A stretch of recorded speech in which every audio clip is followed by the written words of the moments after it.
오늘 우리가 함께 나눌 하나님의 말씀은 에베소서 6장 10절부터 20절까지 우리 하나님의 전신갑주를 입는 것에 대해서 우리가 함께 나누기 원합니다. 우리가 주님 다시 오실 날이 점점 가까워져 가면서 마지막 이 결전이 더 치열하게 더해져 가고 있는 상황입니다. 그래서 마지막 주님 다시 오시는 그 때를 맞이하기 앞서서 적그리스도의 세력, 그 사탄의 세력은 그것을 어떻게든 막아서고자, 어떻게든 사람들이 거기 가세하지 못하게 막아서고 주님이 오시는 것을 막아서고자 안간힘을 씁니다. 그래서 그 악한 세력은 온갖 그 불법의 일들을 행하면서 특별히 오늘날에는 동성애와 같은 그러한 지저분한 것들, 그거는 사람이길 포기하게 되는 것입니다. 그거는 짐승의 영이에요. 짐승의 영을 불러 올리는 일입니다. 그거 자체가. 동성애자들도 회개하면 살 수 있어요. 근데 동성애를 옹호하고자 이렇게 하는 것은 그거는 더 악한 것입니다. 왜냐하면 동성애자들 자체가 돌이킬 수 있는 여지 자체도 없어져 버리고 그걸 이용해서 악한 적그리스도, 그 짐승의 영을 불러올리는 일을 하는 것이기 때문에 그래요. 과거에 그 이방, 그 악한 신전에서 바알과 아세라의 그런 신전, 제우스의 신전, 이런 신전들에서 행해졌던 것이 바로 이 창기들이, 특별히 남자 창기들이 음란하게 성행위를 하면서 그렇게 악한 영을 불러왔던 것입니다. 에베소 같은데 그 아데미 여신을 위하여서 남자 창기들이 그렇게 행음하면서 그 악한 영들을 거기 가운데 역사하도록 풀어냈던 것이죠. 그것이 바로 짐승의 영을 불러내는 것입니다. 그런 것들이 마지막 때에는 더 심해진다는 거예요. 그것이 바로 예수님께서 말씀하셨듯이 인자가 임하기 전에는 노아의 때와 같고 롯의 때와 같을 것이다. 노아의 때에는 그 짐승이 출현했던 것이 바로 하나님의 아들들이라고 불려졌던 천사들, 천상의 존재. 그 욥기에 보면은 그 천사적 존재를 그 하나님의 아들이라고 부르는 것을 봅니다. 그 존재들 중에서 타락하여서 사람의 딸들을 취한 거예요. 그래서 결합이 돼가지고 나온 것이 바로 네피림이라는 그러한 짐승이었죠. 그것은 인간이 아니었습니다. 그건 악한 그런 존재였고 그 네피림이 사람들을 잡아먹기도 한 거죠. 그리고 그 네피림의 그 영이 악한 주술들을 풀어내기 시작했어요. 그러니까 이런 것들을 막아서기 위해서 하나님께서 그 이미 인간이 범죄하여서 이러한 문들이 열려졌던 건데 범죄한 인간이 바로 멸하여진 것이 아니죠. 그 이후에도 자손이 나왔고 자손 중에는 하나님과 함께하는 그 노아 같은 자도 있었다는 거예요. 노아의 증조 할아버지가 에녹입니다. 에녹 같은 사람이 하나님과 동행하더니 65세에 그 아들을 낳고서는 300년을 하나님과 동행하더니 365세에 하나님께로 올려져 간지라. 그렇게 소개된 자가 있었습니다. 그러니까 타락은 했지만 그 이후에도 하나님과 함께 할 수 있는 그것이 남아 있었던 게 있어요. 근데 노아의 때에는 노아는 당대에 의롭고 완전하고 하나님과 동행하는 자라고 소개되어 있는데 노아와 노아의 세 아들 그리고 그 아내들 합쳐서 8명, 그 외에는 다 인류 가운데 그 모든 생물 중에 또 정결한 생물은 짐승은 암수 7쌍씩 그리고 부정한 짐승은 암수 1쌍씩 들여가지고 그렇게 종만 보존해놓고 나머지는 싹 쓸어버렸어야 될 만큼 그렇게 이 땅 가운데 엉망진창이 되어 있었다는 것이었어요. 짐승의 영이 풀렸기 때문이죠. 이것이 노아의 때와 같다는 얘기예요. 짐승의 영이 풀려진다는 거예요. 계시록의 13장에 보면은 용이 짐승을 불러올리죠. 물론 그 전에 9장에 보면은 5번째 나팔이 불리는 얘기가 나오고 하늘에서 떨어진 별 하나가 있는데 무저갱의 열쇠를 받았더라. 그가 무저갱을 열어버려요. 이가 하늘에서 쫓겨나는 용이죠. 그게 계시록 12장에 그 그림이 상세하게 묘사되어 있습니다. 용과 그의 사자들이 미가엘과 그의 사자들과 더불어 싸우나 이기지 못하여 다시 하늘에서 있을 곳을 얻지 못한 고로, 그 다시라는 말은 태초에 그 하나님께 반역해서 삼층천에서 떨어진 그 사건을 말하는 게 아니라는 거예요. 그 이후의 사건이라는 거죠. 그 이후에 사람을 꼬드겨가지고 공중권세 잡고서 이 세상 신으로 활동하다가 다시 쫓겨나는 그 일을 말하는 거예요. 근데 그 일은 예수님께서 십자가를 지실 때 그리고 죽은 가운데 부활하실 때 예수님께서 그 사탄의 머리를 깨트리셨지만 예수님께서 그때 공중에서 쓸어버리신 건 아닙니다. 그 이후에도 바울 서신에 이 세상 신, 공중의 권세 잡은 자로 사탄이 소개되고 있어요. 그러면 그 이후에 언젠가 다시 하늘에서 떨어지는 날이 있을 거라는 얘기고 그때를 계시록 12장 7절에 말하고 있는 것입니다. 그런 마지막 때를 말하는 거예요.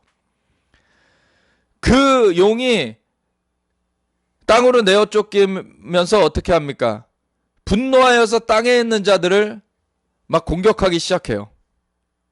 자기 때가 얼마 남지 않은 줄 알미라. 그런 얘기를 하죠. 그 때가 얼마 남지 않았다는 얘기가 무엇입니까? 이제 주님 다시 오실 날이 가까웠다는 얘기예요.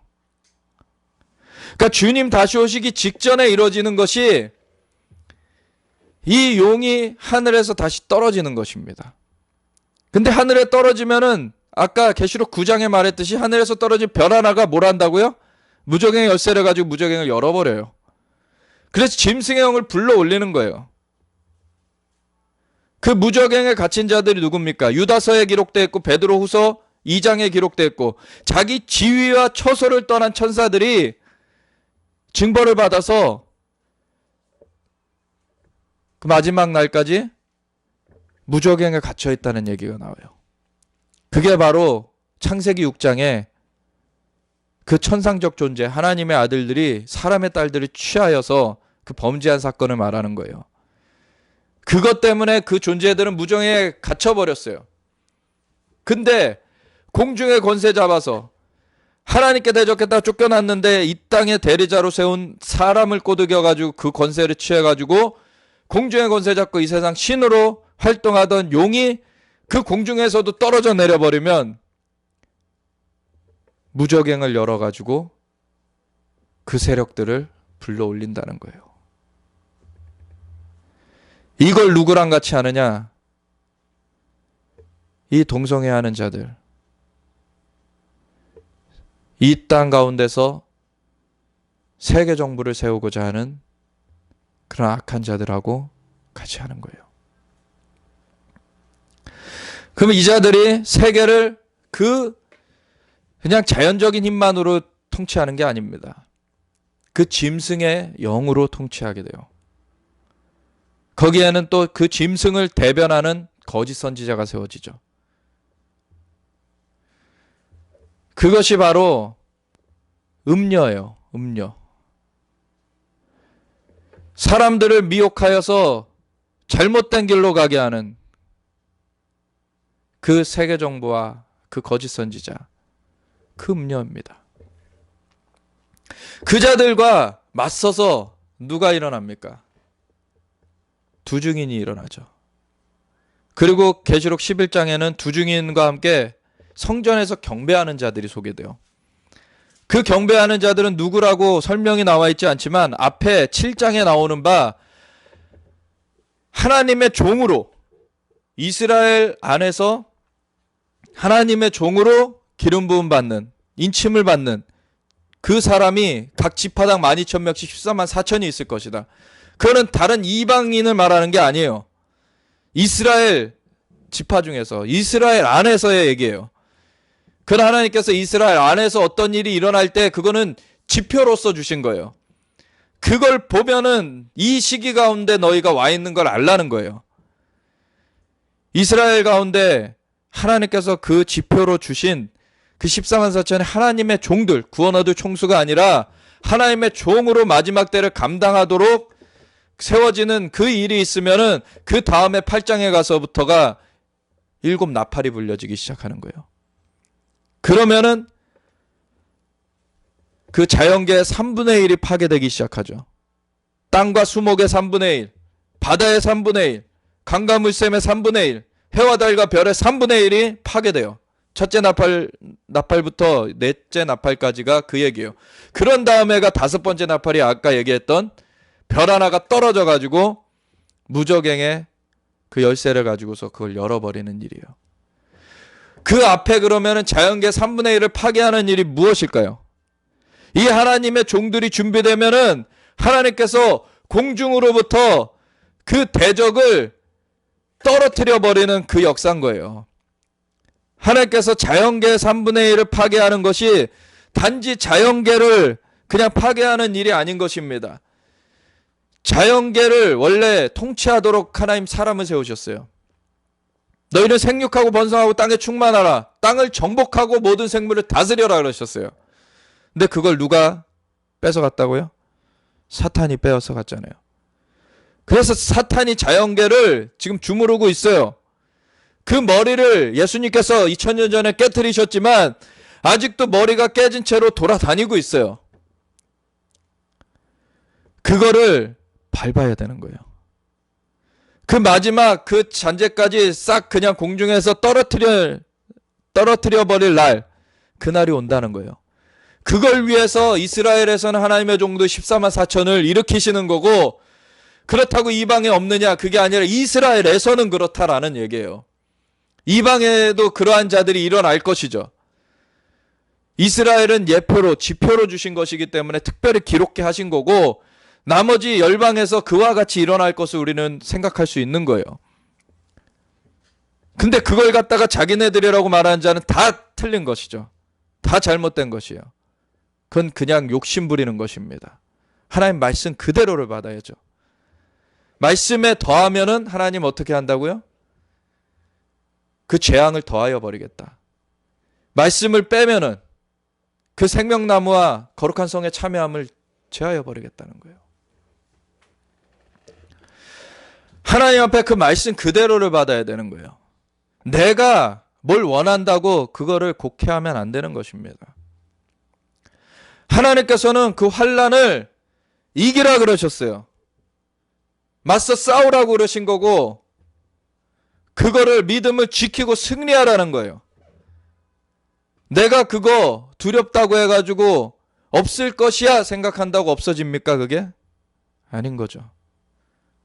그런 자들은 기름을 준비하지 못해요.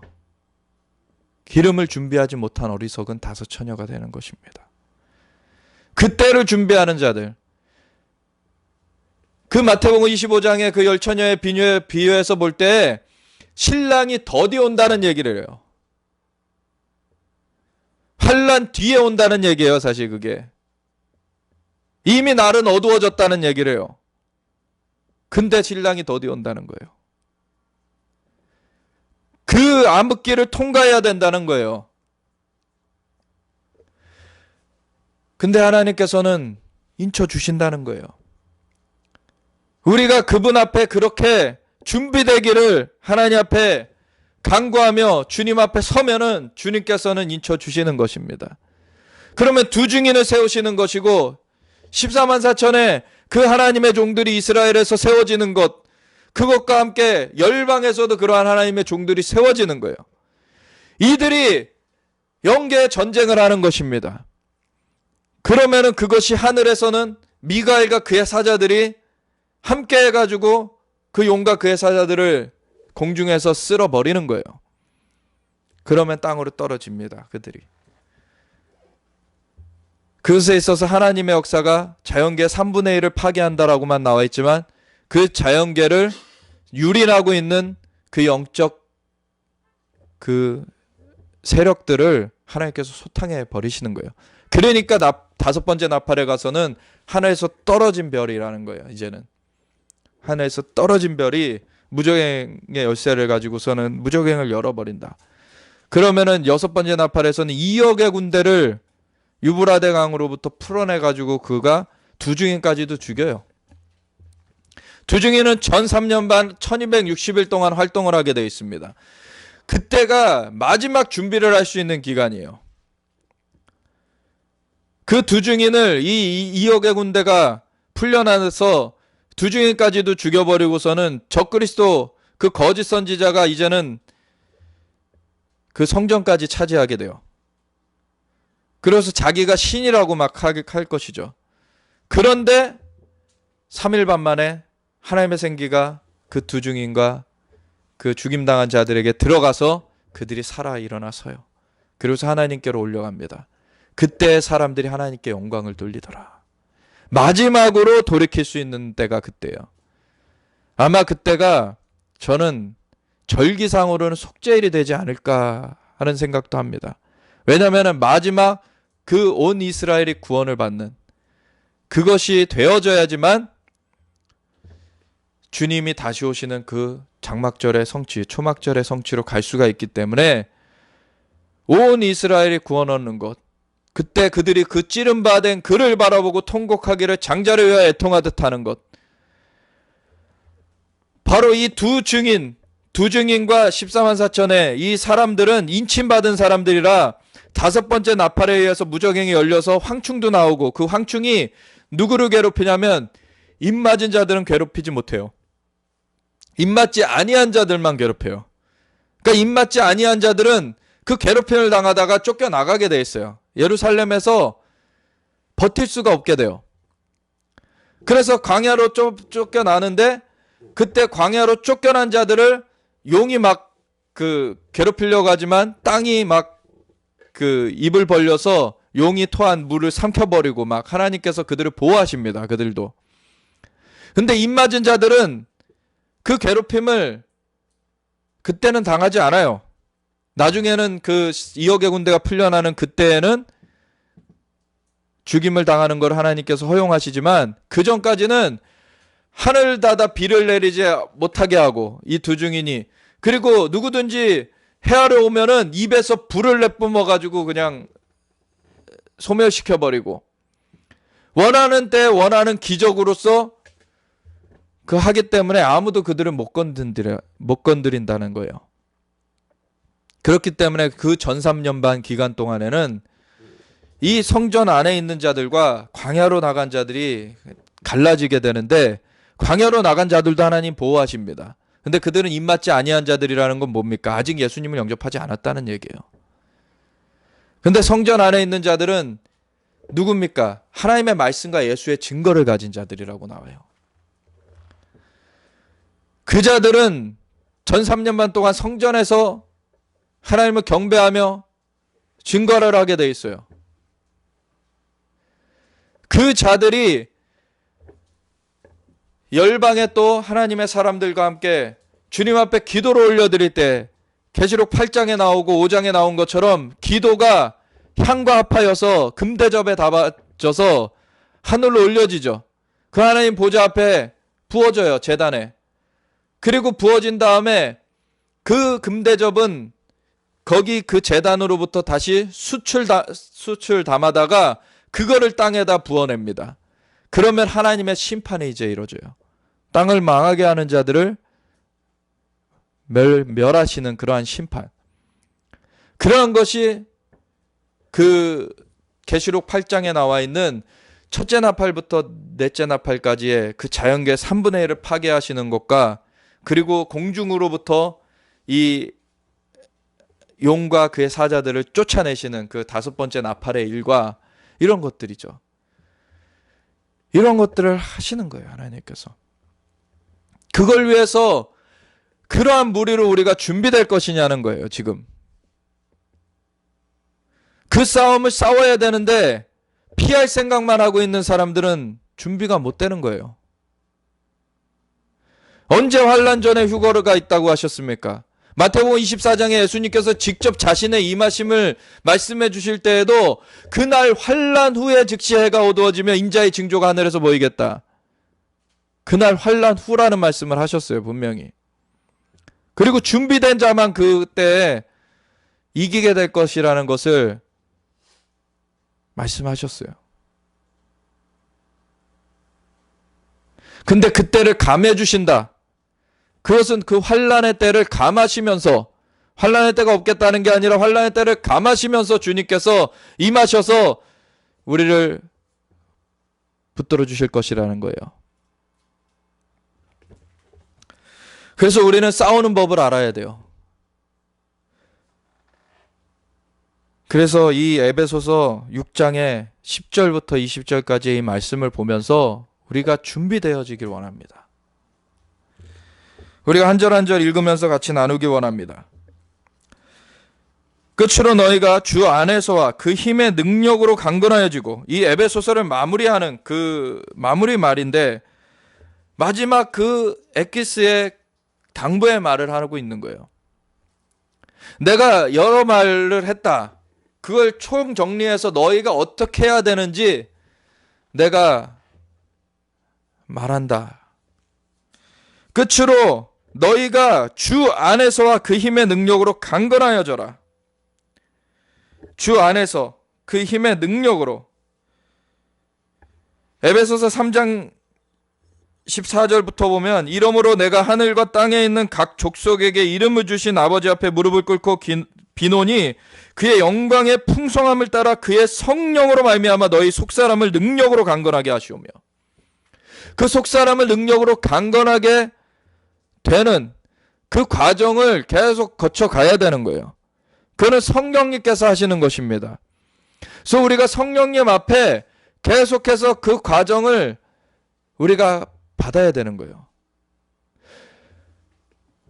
우리가 헬스 트레이닝을 가면은 근육을 기르기 위해서 아령을 든다든지 역기를 든다든지 프레스를 한다든지 여러 가지를 하면서 근육을 계속해서 강화시켜 가요. 그것을 위해서 거기 가면 코치들이 있죠. 코치가 그것을 하게 하면서 그 근육이 강화되게 만들어줘요. 우리 속사람이 예수님을 구세주여 주님으로 영접한 순간 거듭나져요.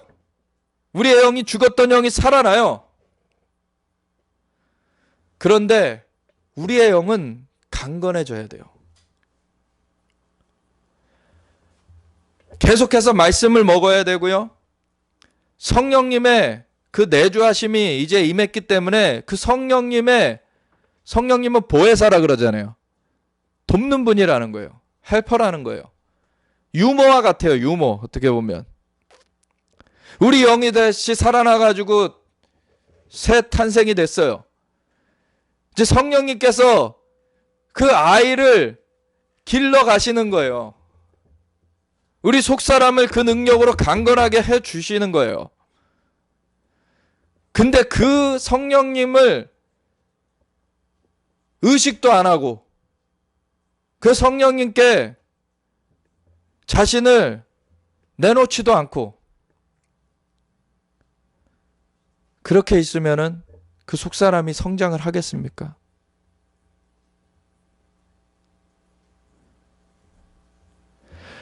아이들이 젖을 먹어야지 성장을 하잖아요. 젖도 안 먹게다 땡깡 쓰는 애들도 있어요. 그리고 나중에 밥으로 바뀌었을 때에는 밥 투정하는 애들하고의 싸움이 또 있죠. 꼭 그런 거예요. 근데 최소한 그런 애들은 엄마가 혹은 아빠가 그 먹이는 그거는 알고 있죠. 인식은 하고 있어요. 근데 크리스천이라고 하는 사람 중에 아예 이 영적인 그 만나, 영적인 그 성장을 하는 것에 대해서 아예 인식조차 못하는 사람들이 많습니다. 그러니까 언제까지나 갓난아기인 거예요. 언제까지나 유한 거예요. 그러면 나중에 미혹이 올 때, 혹은 핍박이 올 때 견디겠습니까? 싸움은커녕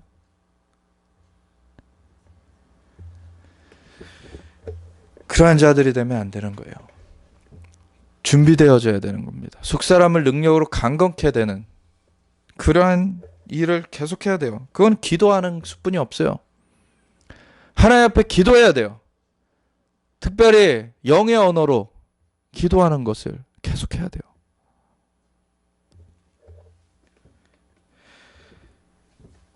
그래서 너희가 주 안에서와 그 힘의 능력으로 강건하여져라. 그 기초 체력이 없으면 너희가 싸울 수도 없다.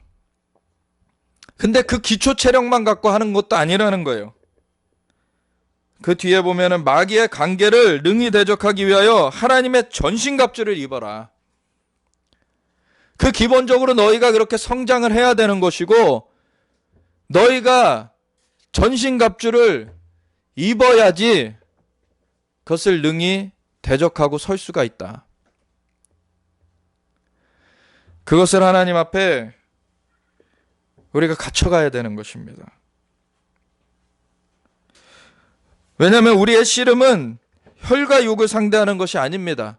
이 땅의 눈에, 육신의 눈에 보이는 그러한 존재를 상대하는 게 아니에요.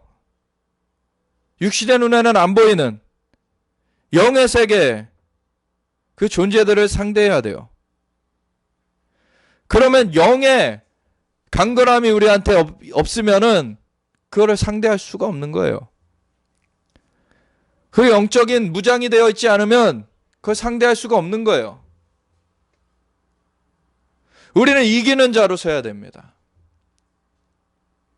하나님께서는 그것을 다 인도하여 주고 계세요.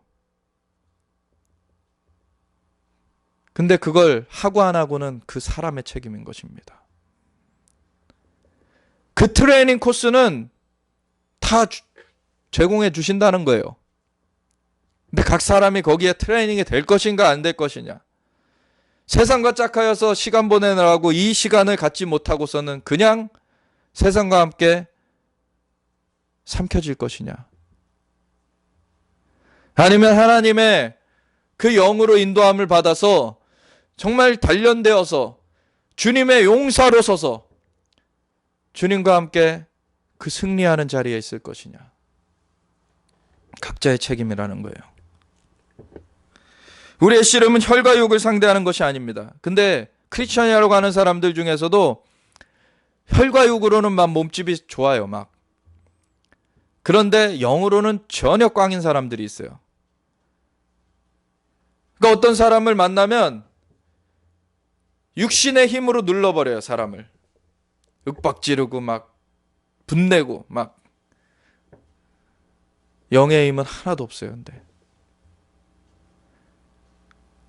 그 사람은 정말 영적으로 졸장부입니다. 아주 쫄따구 같은 사람이에요. 하나님의 장군으로 정말 설 수가 있어야 돼요. 마지막에 그것이 예표적으로 보여지게 드러나는 게 두중인과 그 14만 4천의 그 사람들이에요. 그와 같이 열방에서도 또 있을 것이고 그 외에 그러한 예표를 주님께서는 계속 보여주세요. 그렇게 준비되라는 거예요. 그러기 위해서는 우리의 육신의 힘을 기르는 것보다 더 중요한 게 이 영의 힘을 기르는 거예요. 영의 근력을 기르는 거예요. 영의 무장을 하는 거예요. 우리가 오히려 육신적으로는 겸손하고 온유해야 됩니다. 육신에 오히려 인간적 힘이 세면은 교만하고 그리고 날카롭죠. 교만하고 아주 포악해요. 그건 하나님의 의를 이루지 못해요. 분냄이 하나님의 의를 이루지 못한다 그래요. 하나님 앞에 다뤄줘야 됩니다. 육신은. 잡아서 제물로 각을 떠야 돼요. 그래서 죽어야 됩니다. 육신에 대해서는. 그 사람이 이기는 사람이에요. 육신적으로 힘센 사람이 이기는 사람이 아니에요. 그 사람은 잡아먹히는 사람이에요. 영으로 이기는 사람이 되어야 됩니다.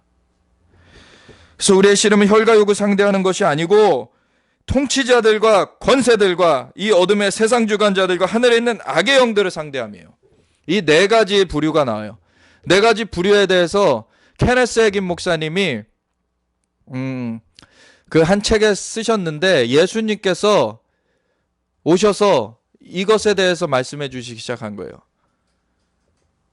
보통은 정사가 제일 앞선 거, 높은 걸로 생각을 한다는 거죠. 근데 정사는 가장 아래 단계다. 그래서 아래 단계부터 윗 단계로 기술되어 있는 거다라고 설명을 해 주신 거예요. 정사라는 것은 우리 그냥 그 각 사람한테 뛰어 오르는 그런 귀신과 같은 거예요. 그냥 사람한테 이렇게 개별적으로 그렇게 접촉하는 그러한 것이에요. 그래서 사람을 얽어매고서는 자기가 그렇게 조종하려고 하는 그런 게 정사예요. 권세는 무엇입니까? 그것보다는 높은 거죠. 이 권세라는 것은 어떤 영역에서 역사되는 능력인데 악한 능력이죠. 악한 능력. 여기서 말하는 거는. 그래서 그 조그만 귀신들, 요 각 사람한테 뛰어드는 그러한 귀신들보다는 윗단계에 있는 자들, 그 위에서 그거를 조종하는 자들이에요. 그리고 그보다 더 큰 게 이 어둠의 세상 주관자들이에요. 이것이 바사군주, 이렇게 그 다니엘서에 내가 그 천사가 와가지고서 너가 겸비하여 기도하기를 시작한 첫날에 파송을 받았는데 왜 21일 만에 왔느냐? 오다가 바사군주를 만나서, 그는 바사의 그 자연적 왕을 말한 게 아니에요. 바사의 지역에 영의 그 군주가 있다는 거예요. 그걸 만나가지고 내가 막혀 있다가 미가엘이 와가지고 도와줌으로 내가 풀려나서 왔다. 그 공중에 그 세력이 있습니다. 이 어둠의 세상 주관자들. 그리고 그보다 더 위에 있는 것이 하늘에 있는 악의 영들, 그 마귀와 그 핵심 세력들이죠. 이것을 그 전기 그 망으로 이렇게 얘기를 하자면은 이 지역 그 정사 통치자들이라고 나와 있죠. 통치자들, 지역 통치자들은 이 가정에 이렇게 전기가 공급되듯이 그 끝단에 있는 그러한 자예요. 악의 영역에서, 악의 그 진영에서. 그러고 나서 그 위에가 지역 변전소가 있죠. 지역 변전소. 그래서 지역 변전소와 같은 그 역할을 하는 게 있고, 그리고 발전소가 있잖아요. 그보다 더 큰 거는. 지역 발전소가 있어요. 그보다 더 큰 건 뭡니까? 그 위에서 그거를 마스터링하는 그러한 악한 존재들. 이렇게 체계가 있어요. 이 악의 영들에게 있어서도. 우리는 하나님의 사람들로서 하나님께서는 이 모든 것보다 비교할 수 없게 크신 분이시죠. 왜냐하면 이 모든 것들은 아무리 체계를 갖춰놓고 지네가 뭔가 되는 것처럼 해도 피조물이에요. 하나님은 창조주십니다. 우리가 창조주 라인에 서야 돼요. 그거가 승리의 길입니다. 근데 그 라인에 서게 하시기 위해서 예수님께서 오신 거잖아요. 하나님의 아들이신 그분이 오신 거잖아요. 직접 인크루트를 하신 거예요. 모집을 하신 거예요. 그 예수님을 구세주 주임으로 영접하면 거기에 서게 된다는 거예요. 그러면 하나님의 영이신 성령께서 함께 하신다는 거예요. 그러면 이제는 성령님이 우리를 끌어가시는 거예요. 그러면 이 성령님이 우리는 이 합법적인 원래의 그 제대로 된 그러한 전기를 받고 있는 것이죠. 그게 빛으로 설명할 수도 있고 전기로 표현할 수도 있어요. 그런 공급을 우리한테 주시는 거예요. 그래서 우리가 귀신을 예수 그리스도의 이름으로 떠나가라 그러면 떠나가는 거예요. 그냥 사람한테 붙어있는 그 귀신만 떠나가라고 할 수 있는 것이 아니라 지역의 귀신을 떠나가라고 할 수가 있는 거예요.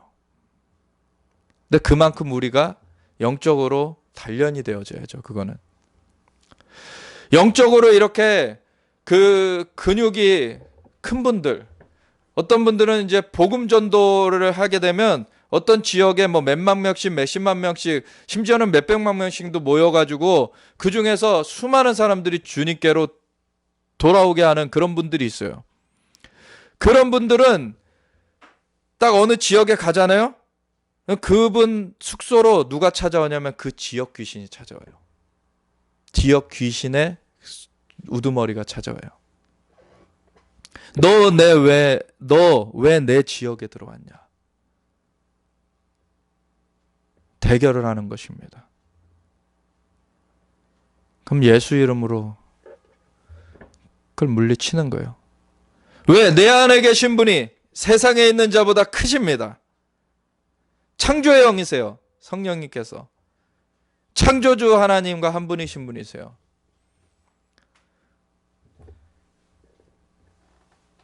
그래서 우리가 이 싸움을 싸우는 거예요. 근데 하늘에 있는 악의 영들은 우리가 직접 싸우지 못합니다. 그거는 아까 인용했듯이 계시록 12장 7절의 말씀대로 미가엘과 그의 사자들이 처단하는 거예요. 근데 우리가 여기서 기도하는 것이 거기 역사에 함께 동참이 되는 것입니다. 그 모든 것을 관장하시는 분은 하나님이시고 하나님께서 이 주님의 역사를 인도해 가시는 거예요. 그래서 이러한 세력들과 싸워서 이겨야 돼요.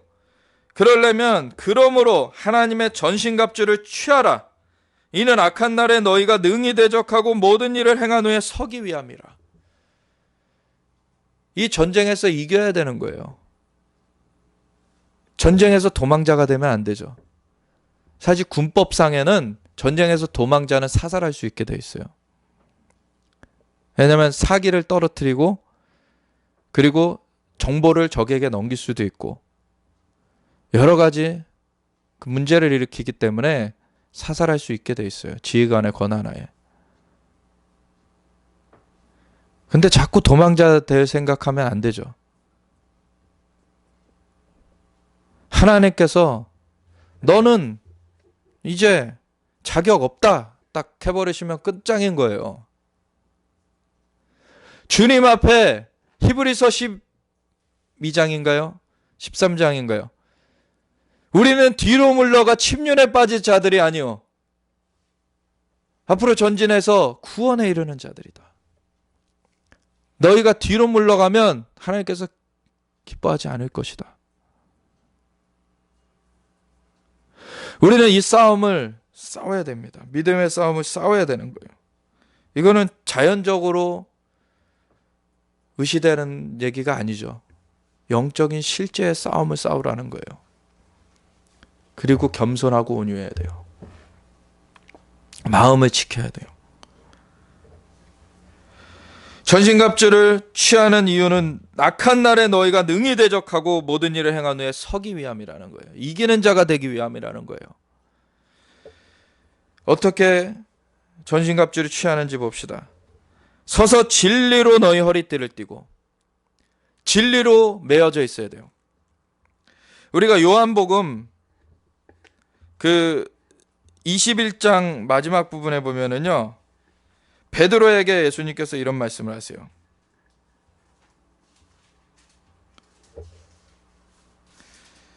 너가 18절에 보면 내가 진실로 내게 이르노니 내가 젊어서는 스스로 띠띠고 원하는 곳으로 다녔거니와 늙어서는 내 팔을 벌리리니 남이 내게 띠띠우고 원하지 아니하는 곳으로 데려가리라. 띠띠운다는 얘기를 해요. 그러니까 내가 내 맘대로 행하는 삶이 아닌 거예요. 이제는 성령께서 나를 띠띠워야 돼. 진리의 영이시죠, 성령님이. 그 진리로 내게 띠띠워줘야 되는 거예요.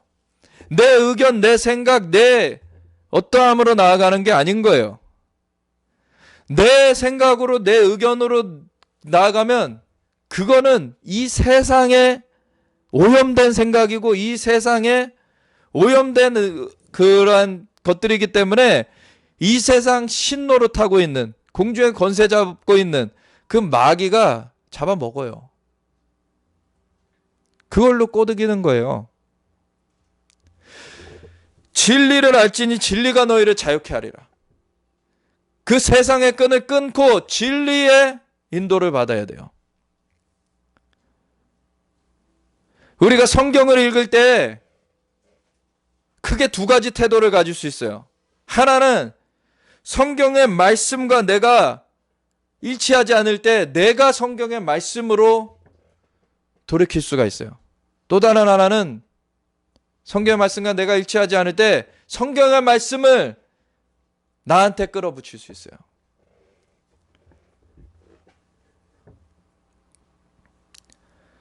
우리는 진리를 변개시킬 수 없습니다. 진리는 진리 그대로 진리인 거예요. 근데 내가 그 진리에 맞춰 설 것이냐? 아니면 합리화하면서 그냥 나는 진리와 상관없이 있을 것이냐예요. 하나님의 진리를 알지니 진리가 너희를 자유케 하리라. 진리를 따라야지만 자유케 되는 거예요. 안 그러면 계속 세상의 종로를 타고 있는 거예요. 마귀의 종로를 타고 있는 거예요. 사실 이 베드로가 예수님께서 너희는 나를 누구로 아느냐 그랬을 때 주는 그리스도시요 살아계신 하나님의 아들이시니이다. 정말 성령의 역사하심으로 정답을 말했어요.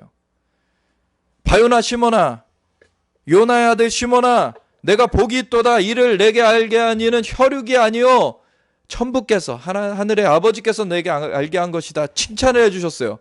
그리고 그 반석 위에, 그 고백의 반석 위에 내가 교회를 세우리니 음부의 권세가 이기지 못하리라. 엄청난 선언을 하셨어요. 근데 그 다음에 예수님께서 내가 십자가 지고 죽을 거다. 그러니까 베드로가 어떻게 해요? 그리하지 마소서. 그렇게 되지 않을 것입니다. 그랬더니 예수님 어떻게 하십니까? 사탄아 내게서 물러가라. 너는 하나님의 일을 생각지 않고 인간의 일을 생각한다.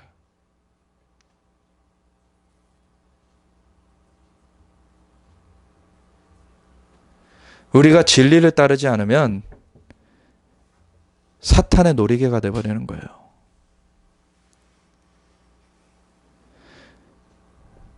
내가 변화되는 것이 쉽진 않아요. 근데 변화돼야 살아요. 진리는 그대로 있습니다. 진리로 우리가 돌이켜야 되는 거예요. 그 진리가 인도하게만 우리를 내어 드려야 되는 거예요. 두 번째는 뭡니까? 의에 호신경을 붙이라 그래요. 지지난주에 보았죠. 잠언서 4장 23절에 무릇 지킬 만한 것보다 더욱 너희 마음을 지켜라. 이는 생명의 근원이 이에서 남이라. 마음을 지키라는 거예요. 의에 호신경을 붙이라. 우리가 마음에 종욕을 품거나 마음에 달리 생각하면 그것이 우리의 삶을 그 악한 세력의 갈고리에 넘어가게 만들어버려요. 하와가 그 마귀의 꼬드김에 속삭임에 넘어가서 그 선악과를 보았더니 보암직하고 먹음직하고 지혜롭게 할 만큼 탐스럽기도 한 그렇게 넘어가 버렸죠. 그리고 자기도 먹고 남편에게도 주어도 먹게 했어요. 의에 호신경을 붙일 때 우리의 의는 오직 예수님이십니다. 우리 자체로 의로워서 하나님 앞에 설 수 있는 자 아무도 없어요. 오직 예수님께서 우리를 위하여 대신 죽어주셨기 때문에 모든 죄가 주님께 전가되어서 그분께서 죽어주셨기 때문에 우리의 죄가 대속되었다는 거예요. 그래서 그분을 구세주여 주님으로 영접한 자들에게는 그 죄가 대속된 그 상황 가운데 주님의 의가 입혀지는 거예요. 그 마음에 주님께서 계시게 해야 돼요. 아까 에베소서 3장을 잠깐 인용을 했었는데 그 속사람을 강건하게 하라는 그 말씀 다음에 17절부터 보면은 믿음으로 말미암아 그리스도께서 너희 마음에 계시게 하시옵고 믿음으로 말미암아 그리스도께서 너희 마음에 계시게 하시옵고 믿음이라는 거는 그냥 뭔 일이 될 것을 그냥 주장하는 게 아니에요. 주님께서 거하실 수 있게 하는 우리의 마음의 처소입니다. 주님을 신뢰함으로 주님 앞에 오픈되는 거예요. 마음이. 그러면 주님께서 거기 거하시는 거예요. 그게 우리의 의입니다. 우리 자신으로서 하나님 앞에 설 사람이 없어요. 그 믿음으로 말미암아 그리스도께서 너희 마음에 계시게 하시옵고 너희가 사랑 가운데 뿌리가 박히고 터가 굳어져서 이 믿음으로 그리스도께서 계시면 사랑의 열매가 맺혀져 가죠. 능히 모든 성도와 함께 지식에 넘치는 그리스도의 사랑을 알고 그 넓이와 길이와 높이와 깊이가 어떠함을 깨달아 하나님의 모든 충만하신 것으로 너에게 충만하게 하시기를 구하노라. 이게 생명이에요. 이 길로 가야 되는 것입니다. 근데 욕심 부리고 자기가 뭔가 더 얻으려고 세상의 것들을 탐하게 됐을 때 이거는 완전 반대되는 길이죠. 우리는 주님을 더 얻고자 해야 돼요. 주님을 더 알고자 해야 되고 주님과 함께 하고자 해야 돼요. 그게 우리의 의입니다. 그 다음에 뭐가 있습니까? 평안의 복음이 준비한 것으로 신을 신으라는 거예요. 우리가 지켜지는 정도만이 아니라 우리는 증거자로 서야 돼요. 주님의 증거자. 평안의 복음이 준비한 것으로 신을 신으라. 이사야서 52장에 보면은 시온이여 깰지어다 내 힘을 낼지어다 거룩한 성 예루살렘이여 내 아름다운 옷을 입을지어다 이제부터 할례 받지 아니한 자와 부정한 자가 다시는 내게로 들어옴이 없을 것이라. 너는 티끌을 털어버릴지어다. 예루살렘이여 일어나 앉을지어다. 사로잡힌 딸 시온이여 내 목에 줄을 스스로 풀지어다. 예루살렘이 회복되는 것을 말하고 있어요. 여호와께서 이와 같이 말씀하시되 너희가 값없이 팔렸으니 돈 없이 속량되리라. 주 여호와께서 이와 같이 말씀하시되 내 백성이 전에 애굽에 내려가서 거기에 거류하였고 아수르인은 공연히 그들을 압박하였도다. 그러므로 이제 여호와께서 말씀하시되 내 백성이 까닭없이 잡혀갔으니 내가 여기서 어떻게 하랴. 여호와께서 말씀하시되 그들을 관할하는 자들이 떠들며 내 이름을 항상 종이토록 더럽히도다. 그러므로 내 백성은 내 이름을 알리라. 그러므로 그날에는 그들이 이 말을 하는 자가 나인 줄 알리라. 내가 여기 있느니라. 좋은 소식을 전하며 평화를 공포하며 복된 좋은 소식을 가져오며 구원을 공포하며 시온을 향하여 이르기를 내 하나님이 통치하신다 하는 자의 산을 넘는 발이 어찌 그리 아름다운가. 이 복음은 단지 개인이 내가 어떻게 될까만을 말하는 게 아니에요. 이 세상 나라가 주와 그의 그리스도의 나라가 되어 그가 세세토록 왕노릇 하시리로다. 주님이 이 모든 세상 나라도 건져내신다는 거예요. 예루살렘까지 이르러 주님의 다시 오심이 준비되어지고 주님께서 다시 오셔서 그 모든 땅을 망하게 하는 자들을 멸망시키시고 주님이 왕으로 임하실 것입니다. 그래서 마태복음 24장 14절에 한국어 표현으로는 좀 잘못되어 있어요. 이 천국 복음이 모든 민족에게 증거되게 하여 모든 족속에게 전파되리니 그제야 끝이 오리라. 이렇게 나와 있는데 천국이 아닙니다. 거기서 원래. 원어상 헬라어상에는 하늘에라는 그 수식어가 없어요. 토누라논 이 말이 없습니다. 그냥 왕국의 복음이에요. 이단에서 자꾸 왕국 얘기해가지고 이거를 기피하게 됐는데 원래 왕국은 하나님의 왕국, 하나님께서 원래 그 왕국을 소유하신 분이세요. 이단들이 잘못 쓴다고 해서 그게 회파되는 게 아닙니다. 근데 하나님의 왕국이 임하는 복음이에요. 그거는 개인의 삶에도 왕국이 임해야 되고요. 내가 귀신을 하나님의 손을 힘입어 하나님의 성령을 힘입어 쫓아낸 것이면 이미 너에게 하나님의 나라가 임하였느니라. 귀신의 지배가 쫓겨나가고 하나님의 통치가 그 삶에 임하였으면 하나님의 나라가 그 사람한테 임한 거죠.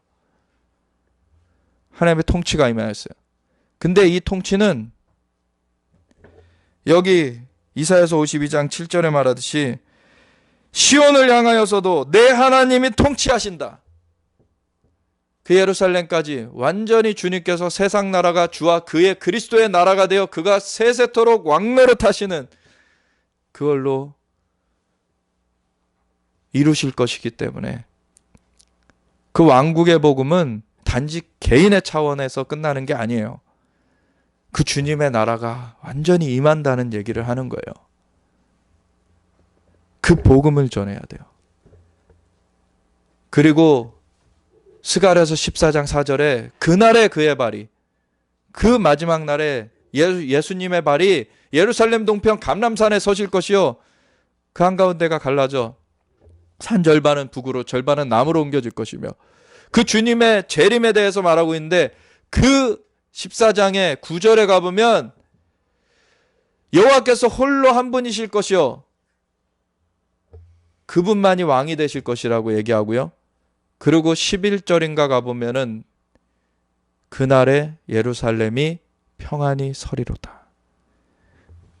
그때서야 예루살렘이 평안히 섭니다. 평강의 왕, 평화의 왕자 되시는 그 예수님께서 통치하시기 때문에 평안의 복음에 신을 신으라는 것은 그 주님의 통치를 전파하라는 거예요. 그래서 이 52장 뒤를 좀 더 보면 내 파수꾼들의 소리로다. 그들이 소리를 높여 일제히 노래하니 이는 여호와께서 시온으로 돌아오실 때에 그들의 눈이 마주 보리로다. 우리는 그 주님의 오심을 바라봐야 되는 거예요.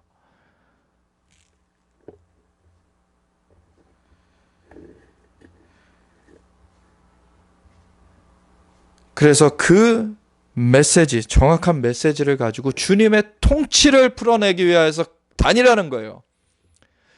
마태복음 28장 18절부터 보면은 하늘과 땅의 모든 권세를 아버지께서 내게 주셨으니 그러므로 너희는 가서 그 권세 가지고 뭐 하라는 거예요. 아버지와 아들과 성령의 이름으로 세례를 베풀고 내가 너희에게 분부한 모든 것을 가르쳐 지키게 하라. 볼지어다 내가 세상 끝날까지 너희와 항상 함께 있으리라. 그러니까 가는 곳마다 그 귀신의 지배, 그 악한 세력의 지배를 물리쳐버리고 사람들을 주님께로 돌이켜오고 그 세례를 침례를 주라는 것은 소속을 바꿔놓는 거예요. 이제는 더 이상 세상 소속이 아니라 이제는 주님의 소속이라는 거예요. 이제 인쳐버리는 거예요. 그거를.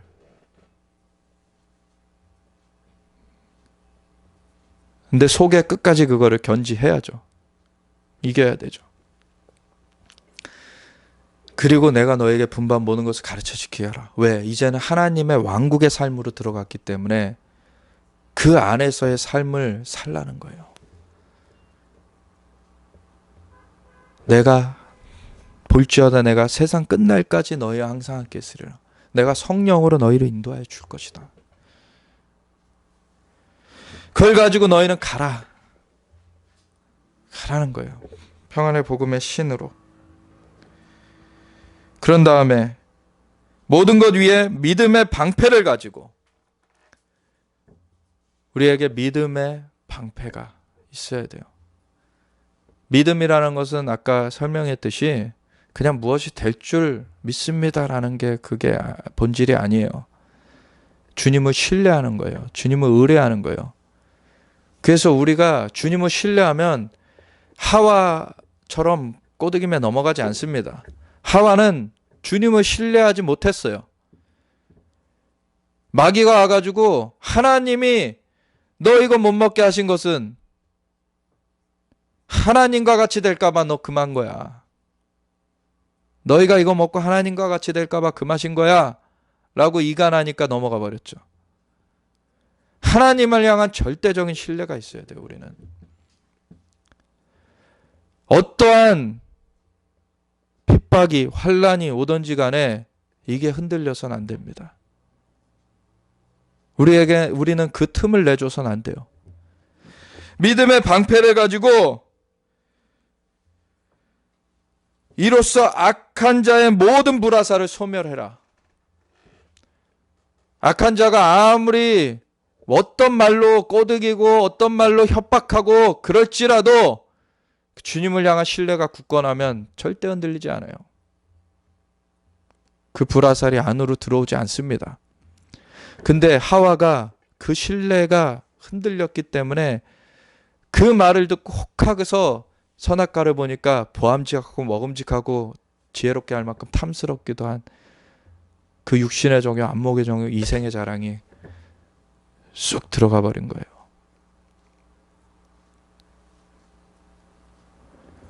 하나님을 향한 신뢰를 굳건히 해야 돼요. 다니엘의 세 친구는 이런 고백을 하죠. 그 풀무불을 7배나 뜨겁게 해가지고선 던져 넣는데 하나님께서 우리를 건지실 것이요 그렇지 아니하시더라도 우리는 우상에게 절하지 않을 것입니다. 오직 하나님만 우리가 섬길 것입니다.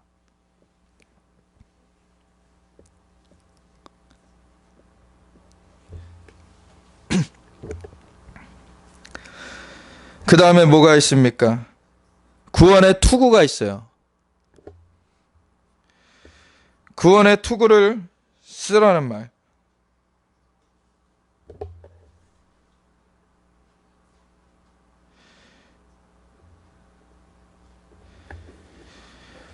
우리가 오직 주님만 머리로서 오직 주님께 사로잡혀야 됩니다. 주님이 우리의 구원이세요. 주님께서 주님께로부터 떨어지면 구원을 잃는 것입니다. 주님이 우리의 머리가 되세요.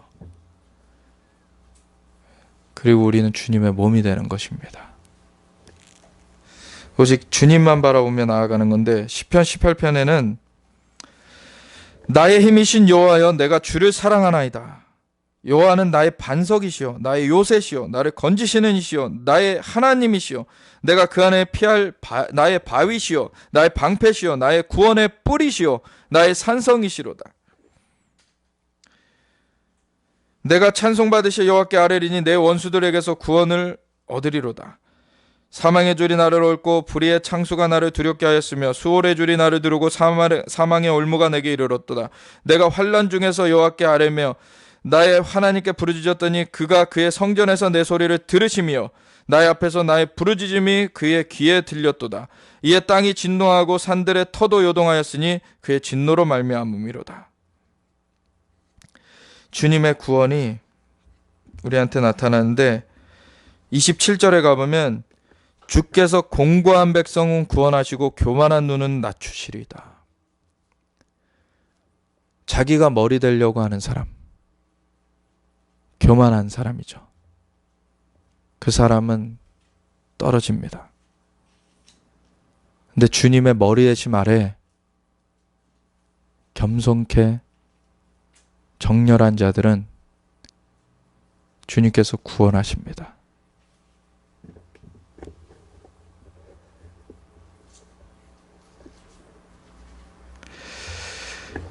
마지막으로 전신갑주의 6번째 뭐가 있습니까? 성령의 검 곧 하나님의 말씀을 가지라 이렇게 되어 있어요. 성령의 검 곧 하나님의 말씀을 가지라. 사실 그 앞에 그 전신갑주의 5가지, 그 앞에 5가지는 거의 방어 무기들이에요.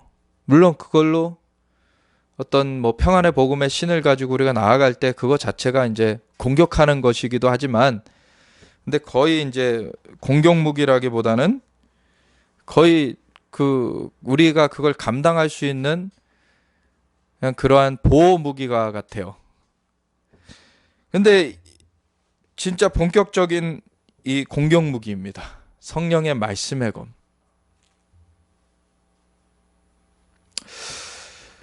성령의 검인데 곧 하나님의 말씀이다. 이렇게 나와 있습니다. 이 말씀을 우리가 정말로 깊이 알아야 되고 말씀을 다룰 줄 알아야 돼요. 정말 말씀을 우리가 증거하는 것을 온전하게 할 줄 알아야 돼요. 말씀을 다룬다고 해서 우리가 우리의 생각을 거기다 붙여서 하면 안 되죠.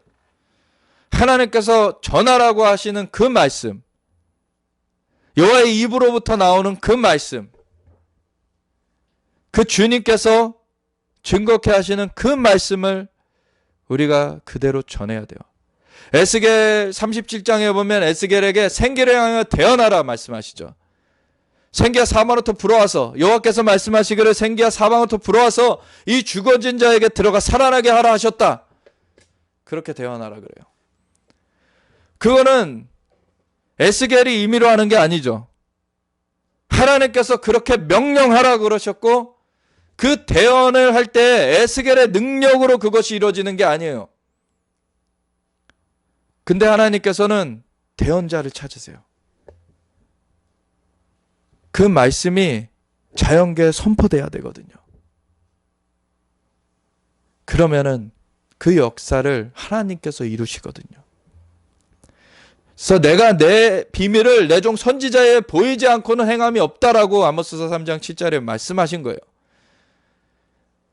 그 대언하는 일들이 있어야 돼요. 성령의 말씀으로 우리가 전진해 나가야 됩니다.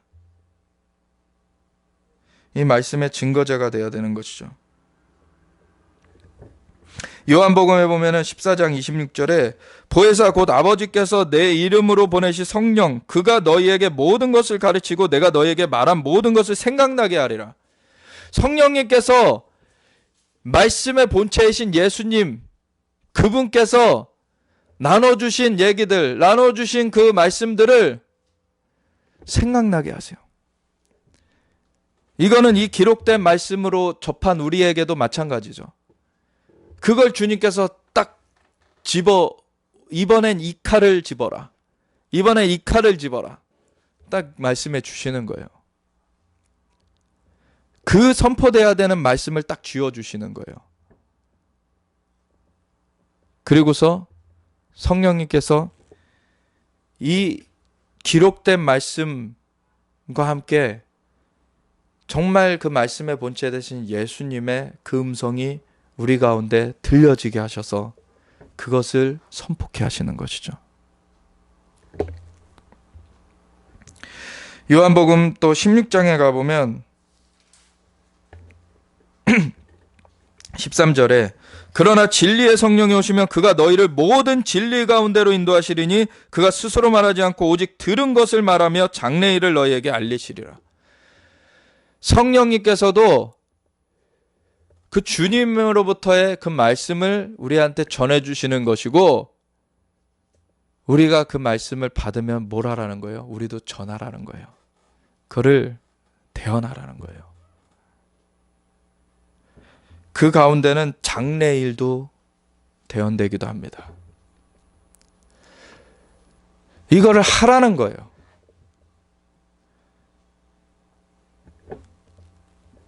하나님께서 만물의 창조주세요. 역사의 주관자세요. 하나님은 전지전능하십니다. 사탄은 전지전능하지 않아요.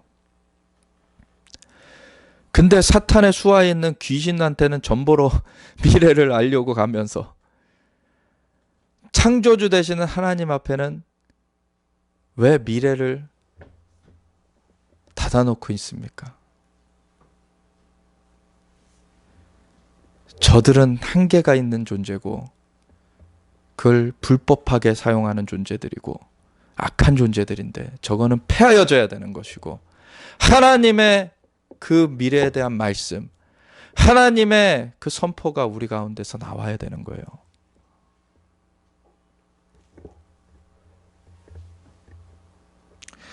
사도행전에 보면은 여러 이런 성령의 역사가 기록되어 있죠. 성령으로 침례를 받는 것에 대해서 나와요. 하나님의 그 아들이신 예수님을 받아들이긴 했지만 아직 성령이 있음도 듣지 못한 자들에 대한 얘기가 나와요.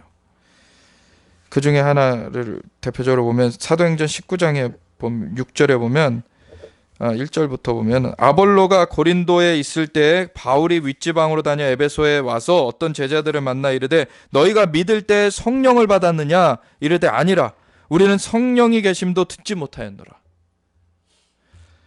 바울이 이르되 그러면 너희가 무슨 세례를 받았느냐? 대답하되 요한의 세례니라.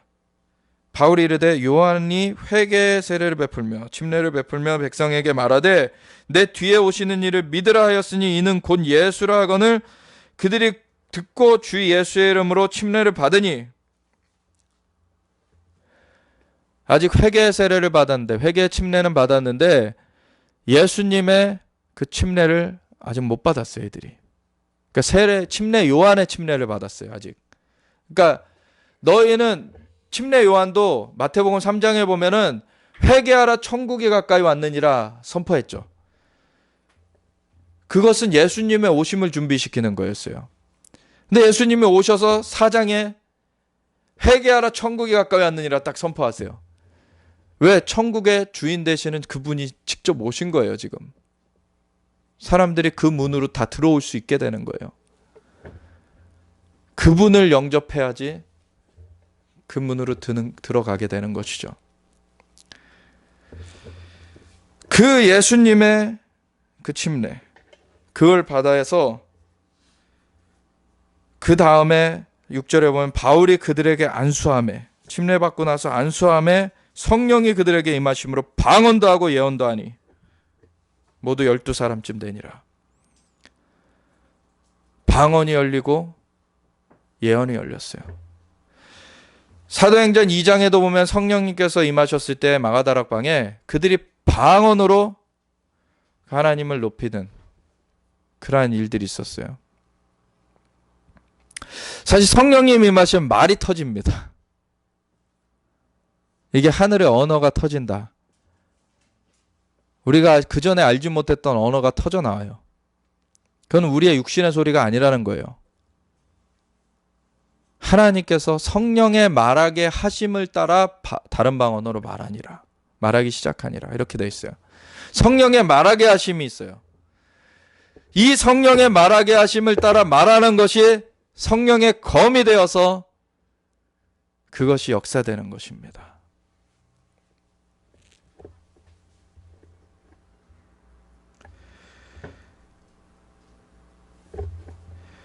고린도전서 2장 4절에는 내 말과 내 전도함이 설득력 있는 지혜의 말로 하지 아니하고 다만 성령의 나타나심과 능력으로 하여 너희 믿음이 사람의 지혜에 있지 아니하고 다만 하나님의 능력에 있게 하려 하였노라.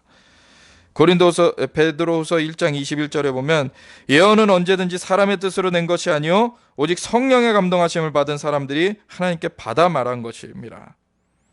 우리가 이 통로가 되어줘야 되는 거예요. 계시록 2장 7절에는 귀 있는 자는 성령이 교회들에게 하시는 말씀을 들을지어다. 이거를 대언하려면 들어야 되죠, 먼저. 계시록 2장 3장에 7교회를 향하여서 편지가 쓰여졌을 때에도 계속 마무리는 귀 있는 자는 성령이 교회들에게 하시는 말씀을 들을지어다요. 왜 사람들이 이 성령의 검 말씀을 못 다룹니까? 듣지 않는 거예요. 듣지 않는 거예요. 근데 듣지 않으면 주님의 인도를 못 받아요. 그럼 싸움에서도 이기지 못하죠. 지휘관 되시는 주님의 명령을 못 받으면 그 전투에서 죽는 거예요.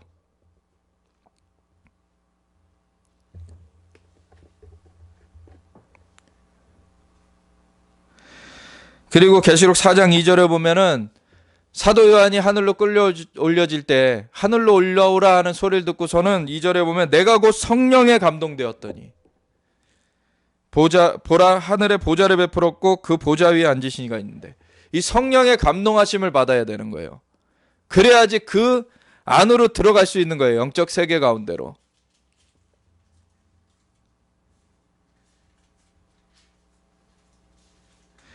그래서 계시록 22장에 그 마무리할 때에도 17절에 성령과 신부가 말씀하시기를 오라 하시는도다. 듣는 자도 오라 할 것이요 목마른 자도 올 것이요 또 원하는 자는 값없이 생명수를 받으라 하시더라. 주님께서 초청하고 계시는 거예요. 마지막 때의 일들을 그 앞에 다 계시해 주시고서는 그 모든 내용을 마무리하실 때 성령과 신부가 말씀하시기를 오라.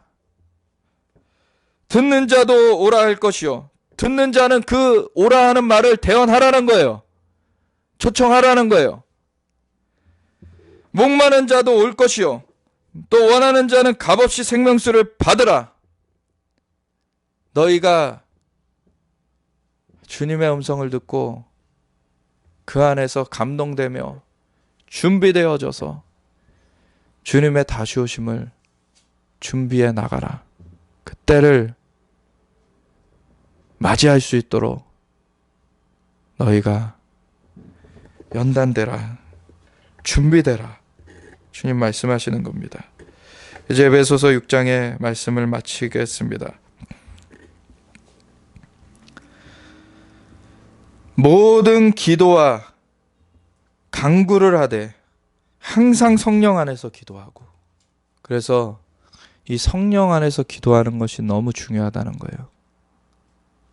우리의 생각으로 우리의 욕심으로 기도하는 게 아니에요. 뭘 주십시오 하는 게 아니에요. 성령님께서 나한테 어떻게 말씀하시는가를 들어야 되는 거예요. 어떻게 인도해 가시는가를 우리가 따라가야 되는 거예요.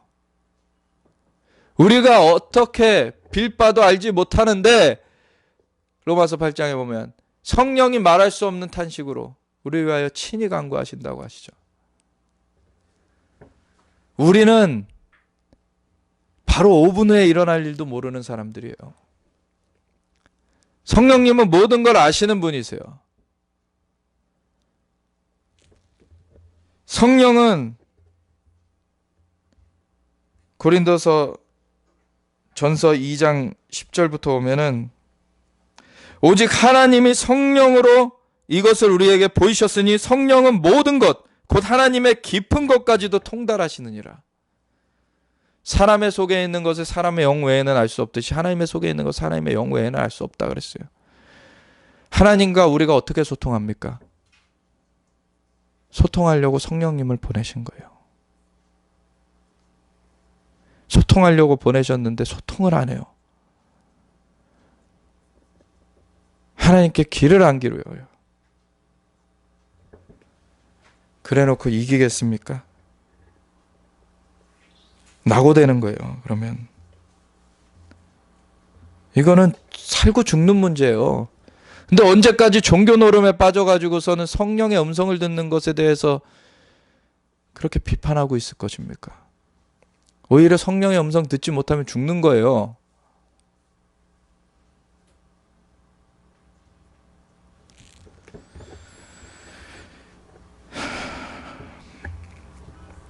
성령 안에서 기도하라고 돼 있어요. 모든 기도와 간구를 하되 항상 성령 안에서 기도해라.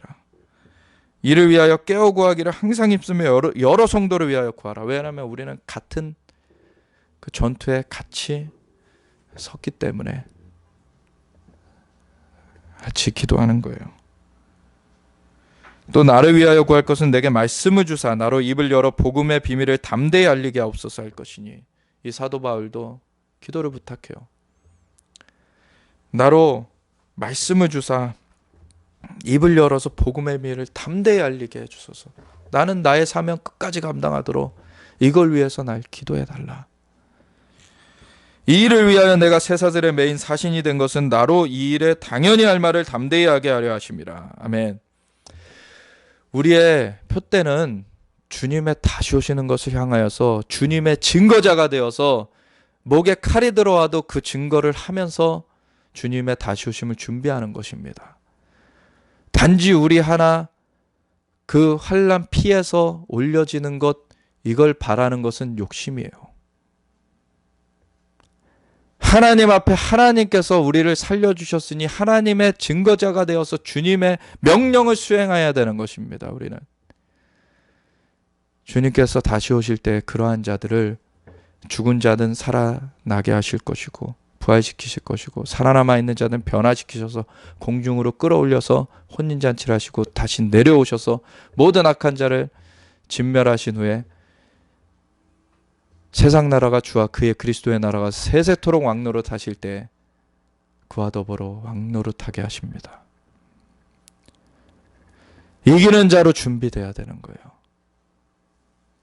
전신갑주를 입어야 되는 거예요. 우리 속사람이 능력으로 강건하여 져야 되는 거예요. 주님께서 우리의 마음에 계시게 우리는 주님을 온전히 신뢰해야 되는 거예요. 주님만이 우리의 왕이십니다. 주님이 우리의 머리십니다. 성령님의 인도하심 우리가 따라가야 되는 거예요. 우리가 주권자가 아닙니다. 주님이 우리의 주권자세요.